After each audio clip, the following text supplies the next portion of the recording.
एक लक्षात घ्या, पहिली जी भांडणं व्हायची, वादवाद व्हायचा, कशाने व्हायचा? हे समर्थकांच्या मुलीने. आता पण जे वाद होत आहेत ना, प्रत्येकाचे फॅन्स, प्रत्येक वेळेस जे फॅन्स लोक असतात ते संध्याकाळी कॉमेंट्स करतात दारू पिल्यानंतर.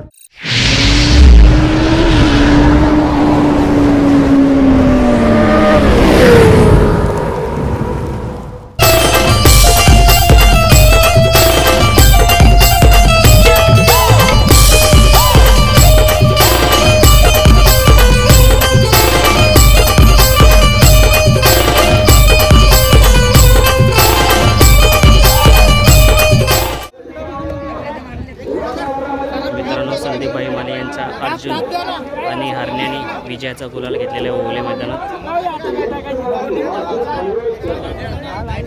मित्रांनो, कान्हा पाटील आणि संदीप भाई माले यांच्या गाडीवरती बसताना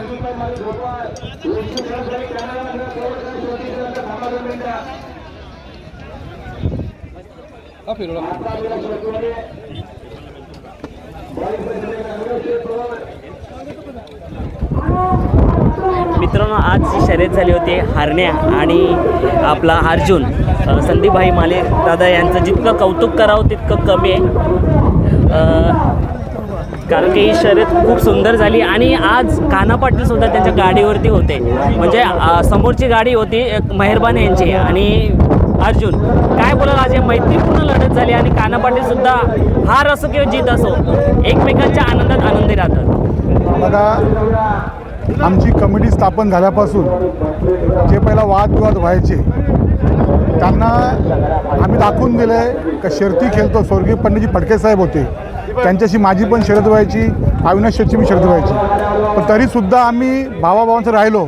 आज महत्त्वाची गोष्ट अशी आहे का पंडितजी फडके साहेब आणि अविनाश शेट पवार यांच्या शर्यत झाली आहे आणि आम्ही आज गुरुनाथ शेटकडे जेवासाठी चाललो आहे. आज आम्ही शर्ती होऊन पण जेवणात त्यांच्याकडे चाललो आहे. एक लक्षात घ्या, पहिली जी भांडणं व्हायची, वादवाद व्हायचा, कशाने व्हायचा?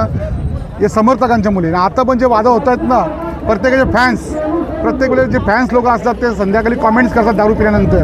मी सर्वांना विनंती करून सांगतो, आज बघा पंडित शेटची फडके साहेब त्यांची शर्यत झाली अविनाश शेटची, त्यांच्या घरी आता आम्ही संध्याकाळी जेवायला चाललो आहे. माझ्या आणि मुंगाई शेटची पण शर्यत होते. आम्हाला मुंगाई शेटनी आवाहन केलं होतं, सर्व माझ्या मैदानाला या. आम्ही संपूर्ण सहकुटुंब सहपरिवार, बघा माझा मुलगा आला आहे, माझे काका आलेत, अविनाश शेट यांचे भाऊ आलेत.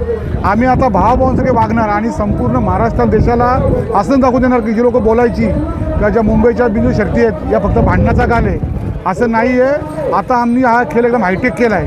आता आम्ही जे ड्रायव्हर लोकांना हेल्मेट दिले, आता याच्यापुढे विमा पण काढणार आहे. त्यामुळे शर्ती आता प्रेमाने खेळणार, भावासारखे खेळणार आणि एन्जॉय करणार आहे मी. आणि नक्कीच दादा, तुम्ही जेव्हापासून अध्यक्षपद झालेत ना, भरपूर चेंजेस झालेत. आपले स्वर्गीय पंढरीश फडके नाहीत, पण त्यांची जागा तुम्ही अप्रतिम सांभाळली. ऐकून घ्या, पंढरीची जागा आम्ही कोणीच घेऊ शकत नाही. अध्यक्ष मी नाही आहे, संपूर्ण कमिटी हीच अध्यक्ष आहे ठाणारायगड पालघरची. आमच्यातला प्रत्येक मेंबर अध्यक्ष आहे, आमच्यातला प्रत्येक उपाध्यक्ष आहे, आमच्यातला प्रत्येक कार्याध्यक्ष आहे, खड्डेंचा सर्व आहेत. अध्यक्ष वगैरे काय नाही, आमची संघटना मजबूत ठेवायचं हे आम्ही काम करणार. तुम्हाला घाई आहे, पण जाता जाता लास्टचा शेवटचा प्रश्न. कडाव मैदानात पण मोठी शर्यत झाली होती. हार असो किंवा जीत असो, संयम तुमच्यामध्ये आहे.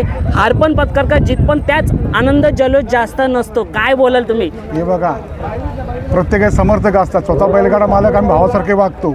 आता आमची शर्यत झाली, तुम्ही उदाहरण बघितलं असेल ना. जर आपण लोकांना चिडवलं तर समोरचं आपलं चिडवणार आहे. त्यामुळे सर्वांना विनंती करेन मी का कोणी शर्यत जिंकल्यानंतर जल्लोष करू नका आणि भावाभावासारखे राहा. बघा आम्ही कसे राहतो, तसे राहा सर्वांनी. हा मॅसेज सुरू टाक. नक्कीच दादा, बोला काय बोलतो.